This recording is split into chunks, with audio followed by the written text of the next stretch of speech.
Capítulo 18. Reflexiones y diálogos profundos.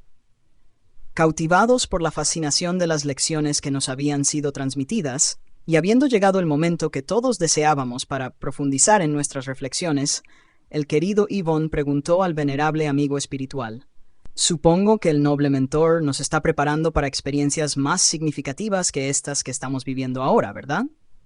La historia sobre nuestras responsabilidades me lleva a pensar que nuestras víctimas nos necesitan, en los ambientes infelices en los que se refugian. ¿Podría, estimado orientador, añadir algo más?» Todos intentamos absorber las enseñanzas que vendrían en respuesta a la oportuna pregunta del querido compañero. Sin hacerse de rogar, el doctor Silvio lanzó una mirada con un brillo diferente y confirmó: «Nuestro propósito, con la información presentada, es despertar en todos el sentimiento de responsabilidad en relación con acontecimientos infelices que ocurren en el planeta y la ola de desesperación que barre la Tierra. Observamos las luchas sangrientas que provienen del terrorismo internacional, en las que al principio Oriente y Occidente se enfrentaban. No podemos olvidar que tales eventos son aún remanentes de las infelices cruzadas, que llevaron a los occidentales al saqueo y al crimen bajo el mando de algunos reyes fanáticos y otros semibárbaros, que, en nombre de la defensa del sepulcro vacío de Jesucristo, avanzaron como langostas hambrientas con sus huestes sobre las siembras culturales y las riquezas que creían que podían tomar de aquellos a quienes eligieron como enemigos, sin que hubiera motivos para esta atolondrada conclusión. Ríos de sangre corrieron y resentimientos profundos crearon barreras entre las dos culturas que deberían unirse para beneficiar a la humanidad como un todo. De inmediato, la precipitación, hija del miedo y del rencor, desencadenó una guerra vergonzosa más, difícil de cerrar en la actualidad con la muerte de miles de civiles y militares, cada día con mayores complicaciones. Pasado el primer momento, se amplió el fanatismo nacional en innumerables países sometidos al yugo inclemente de otros, más poderosos, estimulando el uso perverso de las bombas humanas, en inconcebibles atentados contra la propia vida, así como contra la de otros. Las tropas espirituales inferiores que en este momento siembran la vileza en el planeta tienen algunos de sus líderes en las víctimas de la desafortunada Inquisición, bajo el mando de antiguos rabinos judíos y ulemas moros, que se retorcieron hasta la muerte inclemente en las sesiones de tortura, en las cárceles infectas, o fueron quemados vivos después de sufrir todo tipo de martirios. Infelices hasta hoy, desde los lejanos días de 1478 en España y de 1536 en Portugal, cuando se iniciaron las persecuciones, como resultado de la bula papal firmada por Sixto IV, el 1 de noviembre de 1478, a solicitud de los reyes católicos que deseaban cohibir, como lo consiguieron,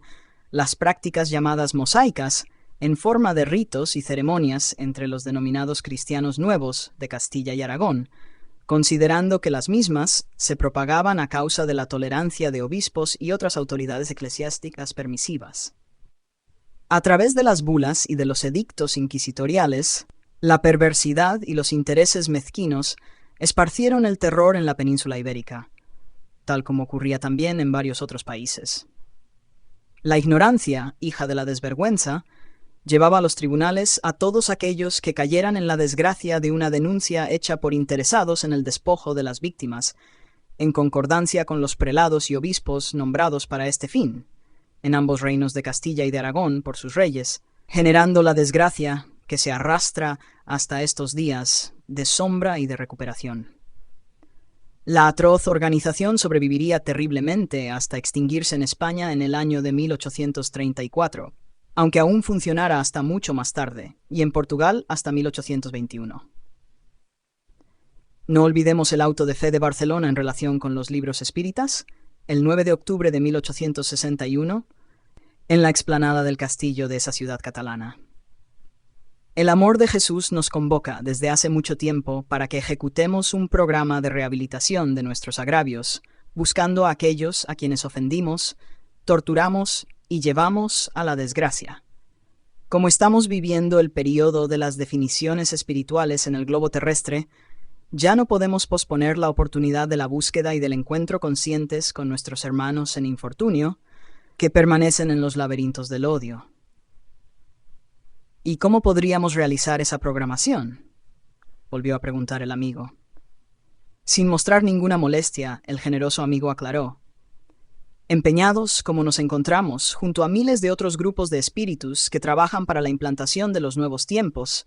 especialmente en la actividad preparatoria de la reencarnación de los luminares del pasado, así como de nuestros hermanos invitados de Alcione, acompañamos el cerco negativo de aquellos amigos a los que nos referimos, intentando impedir la ejecución del programa en marcha.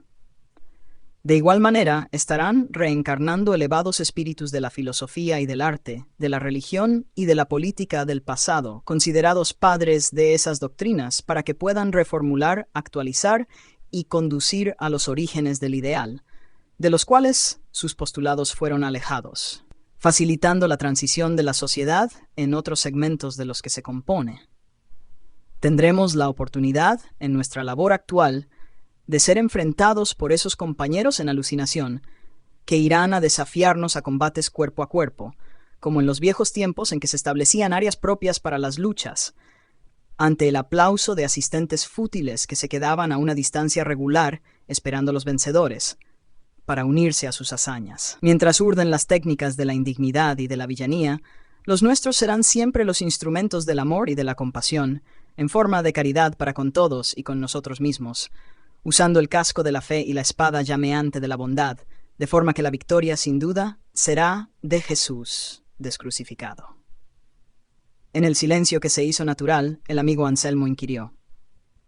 ¿continuaremos todavía por algún tiempo en el servicio preparatorio de las reencarnaciones, como hemos estado haciendo?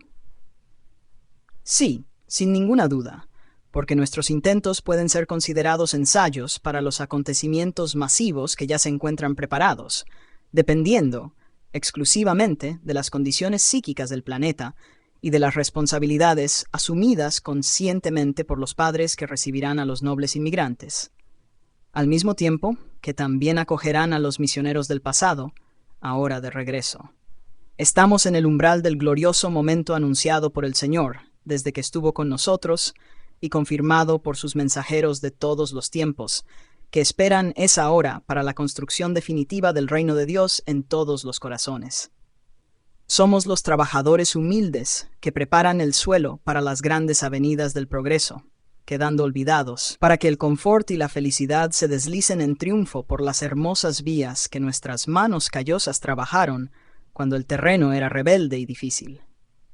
Silenciando, por un poco, el amigo y benefactor levantó la cabeza en dirección a la cúpula resplandeciente y se refirió a los fascículos de luz que descendían con relativa velocidad en dirección al orbe, iluminando más la noche deliciosa.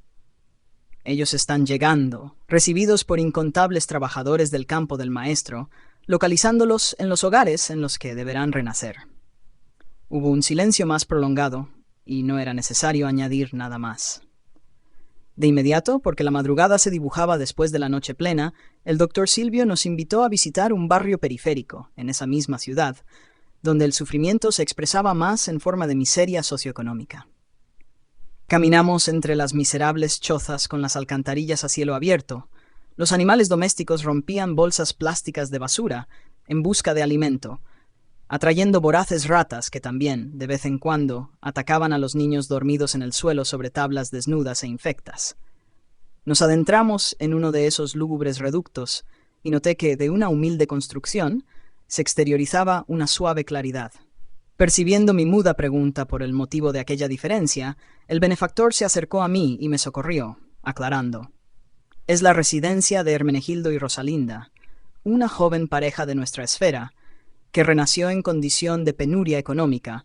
para resarcir antiguos comportamientos extravagantes y que se comprometieron a cooperar con la reencarnación de uno de los visitantes de Alcione. Adeptos del espiritismo permanecen fieles a los compromisos abrazados antes del sepulcro. Habiéndose casado hace pocos meses, después del feliz reencuentro en la casa espírita en un barrio cercano, donde experimentan confort y sirven con abnegación. Tocados por las enseñanzas de Jesús, tienen el hábito saludable de leer el Evangelio según el espiritismo de Allan Kardec todas las noches antes del descanso, lo que se transformó en una forma delicada de estudio espiritual en el hogar, atrayendo a un número expresivo de amigos desencarnados que cooperan en la región, transformando el reducto doméstico en un santuario de descanso y de renovación. Entremos. La sala era muy modesta y el espacio mínimo, donde se encontraban una pequeña mesa con 2 sillas, una estufa y un fregadero para la higiene de los platos y sartenes. Todo muy sencillo. Un dormitorio también exiguo y un baño, en un espacio de menos de 30 metros cuadrados. La movilización espiritual era grande, porque la dimensión parafísica difería bastante de la material, comportando un número significativo de visitantes entre los que nos encontrábamos. Bajo la dirección del benefactor, nos adentramos en la sencilla alcoba, donde los encontramos dormidos y parcialmente desdoblados de la argamasa celular, presentando alguna lucidez y un júbilo confortador. Pareciendo conocer al doctor Silvio, abrazaron al mentor y expresaron la inmensa alegría que los tomó de improviso, exteriorizando el amor de los cielos por sus servidores en la tierra. En ese momento se adentró un espíritu noble, que pronto identifiqué como inmigrante, presentando una indescriptible satisfacción que también nos contagió. El doctor Silvio lo presentó a los futuros padres, que se mostraron exultantes, pasando a dialogar de una manera muy especial. Mientras la pareja manifestaba su pensamiento verbalizándolo, podíamos notar que el visitante emitía ondas mentales muy poderosas que se condensaban como símbolos respuestas perfectamente entendibles. El visitante se decía vivamente interesado en disfrutar de la futura experiencia iluminativa, trayendo en lo más profundo anhelos de amor e inmensos deseos de contribuir en favor de la transformación del planeta y de su sociedad. Para lo que se había preparado antes de llegar a la Tierra en un vehículo especial, para observar las conquistas ya logradas y elegir la labor en la que podría ser más útil. Deseaba renacer en aquel reducto de dolor y de necesidad para elevarlo a una mejor condición a través de los esfuerzos que emprendería y de las acciones que realizaría en favor del desarrollo de la comunidad sufrida. Por algunos momentos acompañamos aquel peculiar diálogo, terminando con el anuncio de su vinculación a la pareja en los próximos días, cuando deberíamos estar presentes participando de su reencarnación. Abrazó efusivamente a los futuros padres, que quedaron imantados con la luminosidad que de él se exteriorizaba. El doctor Silvio lo invitó a permanecer con nosotros con motivo de la visita que íbamos a realizar a otro domicilio, hacia donde nos dirigimos. La presencia del respetable amigo dio un colorido especial a nuestro grupo, debido a las irradiaciones que producía, facilitándonos una conversación edificante sobre la vida en la dimensión de donde provenía. Él mantenía el mismo método al que ya nos referimos. Mientras verbalizábamos el pensamiento, él transmitía por telepatía simbólica su respuesta. Nos informó sobre la belleza de la región que había habitado hasta hace poco, de los múltiples colores de los que se reviste la naturaleza allí, y de la indescriptible armonía que reina en ese hogar de progreso indefinible. Se refirió a la ausencia del sufrimiento, conforme lo entendemos, de los procesos de fraternidad y de convivencia en auxilio mutuo, de júbilos y de gratitud al Supremo Creador del universo, reverenciado en espíritu y verdad, de las hermosas conquistas de la inteligencia, aliadas a las de los sentimientos. Su pensamiento exteriorizado producía una vibración musical que también absorbíamos, adornando con sonidos delicados las imágenes que podíamos captar. A su vez, nos interrogó sobre los paisajes de sombra y angustia que había notado en la Tierra, de las densas ondas de infelicidad y de revuelta que le producían choques vibratorios, así como del horror de la violencia, de las búsquedas desenfrenadas por las pasiones disolventes y destructivas, que caracterizan, por ahora, nuestro mundo de pruebas y de expiaciones. Sin ninguna expresión de censura, analizó el primitivismo aún existente en nuestro planeta, donde los horrores de la guerra ciegan millones de vidas con periodicidad, así como la ocurrencia de las continuas olas de terrorismo de toda especie, de los fenómenos sísmicos que sacuden la estructura geológica de la Tierra, de los sufrimientos superlativos. Había una expresión dolorida en su rostro al analizar el nuevo mundo donde iría a trabajar, en un intento de ayudarlo a mejorar, volviéndose más triste al referirse a la criminalidad, a los terribles abortos provocados, a las aplicaciones de la eutanasia, al volumen de suicidios y aún a la pena de muerte legalizada. Por fin, se refirió a los tsunamis de naturaleza moral, de alguna manera responsables de aquellos otros que se derivan de la adaptación de las placas tectónicas en continuo movimiento. A medida que el doctor Silvio lo informaba, y ambos comentaban las ocurrencias que ahora vigentes en nuestro amado orbe, más le señalaba el rostro la expresión de ternura y de compasión, oprimiendo el sentimiento de solidaridad por los que sufren en el mundo, que anhelan la liberación de los atractivos nefastos y de los grilletes que los atan al primitivismo aún predominante en nuestra cultura social y moral, en estos días en lenta alteración para mejor. Evitando que el momento se transformara en melancolía y aflicción, hábilmente el mentor se puso a narrar las expectativas del trabajo en cuestión, así como la felicidad de poder ayudar, de construir el bien donde se encuentran los escombros remanentes del mal. De inmediato, todos nos rehicimos, y el dulce encanto resultante de la presencia del invitado volvió a entusiasmarnos. En ese ínterin, alcanzamos un apartamento en el centro de la ciudad en un edificio de clase media, y nos adentramos. Se podía respirar la psicosfera de paz sin la presencia de espíritus vulgares y perturbadores, siendo recibidos en la puerta por los residentes sonrientes, en parcial desdoblamiento por el sueño fisiológico que nos parecían esperar, aunque yo no tenía idea de que iríamos allí. El doctor Silvio, siempre muy cortés y ético, nos presentó a la pareja portadora de gran simpatía, Alonso y Eunice, que estaban expectantes sobre la posibilidad de ser favorecidos con la bendición de la progenitura. Dificultades iniciales que inhibían al caballero se habían convertido en motivo de sufrimiento, que fue superado mediante una cirugía menor a la que se había sometido con excelentes resultados, hacía poco tiempo. En esa noche, después de la comunión sexual que se permitieron, esperaban que la misericordia divina los felicitara con la futura llegada de un hijito para acurrucarse a sus cuidados. Mientras conversábamos jovialmente, se adentraron dos amigos de otro grupo dedicado a la reencarnación, trayendo al espíritu que iba a vestir la indumentaria carnal a partir de ese momento. Todos nos adentramos en la alcoba y nos detuvimos ante sus cuerpos dormidos, envueltos por la ternura de un abrazo de gratitud y de júbilo. El doctor Silvio se acercó a la señora Eunice, que presentaba el corazón iluminado por una peregrina luz, mientras su organismo aún mantenía los espermatozoides en movimiento en el aparato génico. El sabio genetista nos explicó que se trataba de una pasta amorfa en actividad, constituida por cientos de millones de espermatozoides, 3 millones de los cuales pueden penetrar en el útero, con capacidad de sobrevivir por un tiempo de hasta 48 horas. Nos aclaró que el proceso de fecundación se da dentro de un periodo de más o menos 10 horas,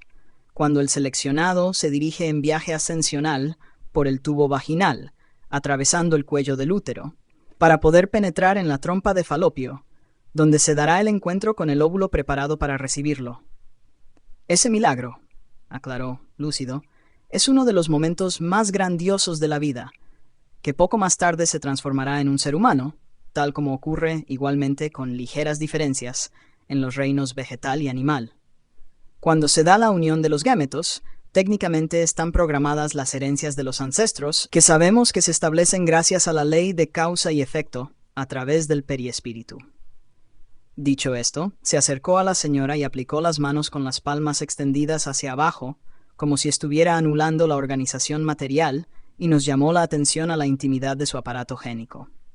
Luego, solicitó al futuro reencarnante que se acercara más y pensara con fuerte energía en la vinculación al espermatozoide, que fuera portador de algunas de sus y de las características biológicas de los padres. De su chakra cerebral, que se iluminó como un pequeño arco iris alrededor de la parte superior del cerebro, se destacó un rayo plateado que penetró en la pasta gelatinosa y se fijó en un pequeñísimo gameto, que también absorbió la luminosidad ahora en tono azul, vitalizándolo y haciéndolo disparar del grupo en el que se encontraba sumergido. Se iniciaba el proceso que culminaría en el momento de la fecundación del óvulo, es decir, cuando se unirá a los receptores de proteína en la pelúcida, produciendo una reacción enzimática, facilitando así que el área sea perforada, penetre en el óvulo y lo fecunde, lo que dura normalmente unos 20 minutos, y del posterior desplazamiento del huevo para la implantación en la cámara uterina.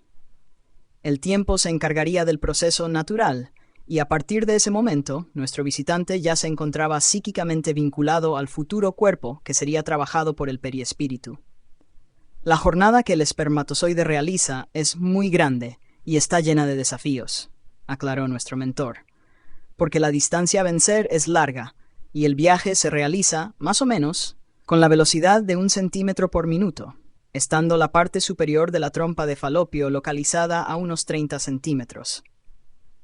Él también tiene que resistir a los ácidos que el organismo femenino produce, matando a un gran número de candidatos. Debido a los objetivos divinos de la procreación, en el momento de la ovulación, esa acidez disminuye, lo que facilita la supervivencia de muchos que siguen atraídos por el óvulo. Observamos que, al darse la vinculación del psiquismo del amigo espiritual con el espermatozoide, experimentó una especie de choque, palideciendo levemente y pareciendo sufrir un rápido aturdimiento, superadas pronto estas emociones y sensaciones. Podría permanecer en otras actividades. Sin embargo, la conexión con el gameto masculino seguiría su curso y posteriormente se daría la fecundación, seguida pronto por todo el proceso de renacimiento en la carne. Informados de la ocurrencia, en sus detalles propios, los futuros padres besaron las manos del doctor Silvio y abrazaron tiernamente a aquel que sería el hijo anhelado, llevándonos a todos a la emoción de las lágrimas.